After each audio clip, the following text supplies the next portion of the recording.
Сыланұлы Ақселеу Сейдімбек 1942 жылы Жанарқа ауданы Атасу ауылында дүниеге келген. Белгілі жазушы, әдебиет зерттеушісі, сазгер. Филология ғылымының докторы. Қазақстан Республикасы мемлекеттік сыйлығының лауреаты. Қазақстан жазушылар одағы сыйлығының лауреаты. Қазақстан журналистер одағының жүлдегері. Көптеген қоғамдық саяси ұйымдардың және танымал басылымдардың редколлегия мүшесі. Қазмуды бітірген.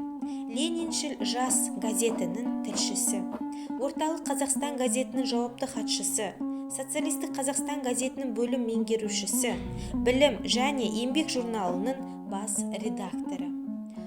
КСР әдебиет және өнер институтында ғылыми қызметкер, жетекші ғылыми қызметкер, бөлім меңгерушісі.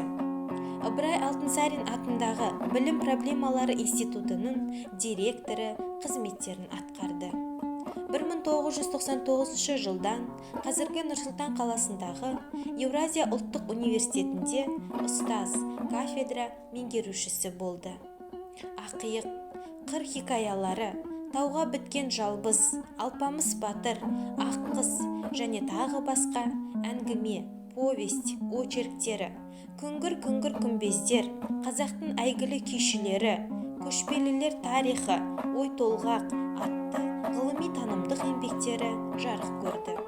Гомердің Илиада, Одиссеясын қазақ тіліне аударды. Шығармалары ағылшын, венгр, неміс, орыс, өзбек, эстон тілдеріне аударылған.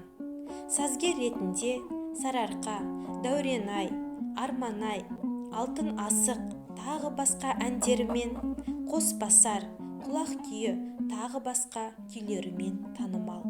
Құрмет орденімен марапатталған. 2009 жылы дүниеден озды.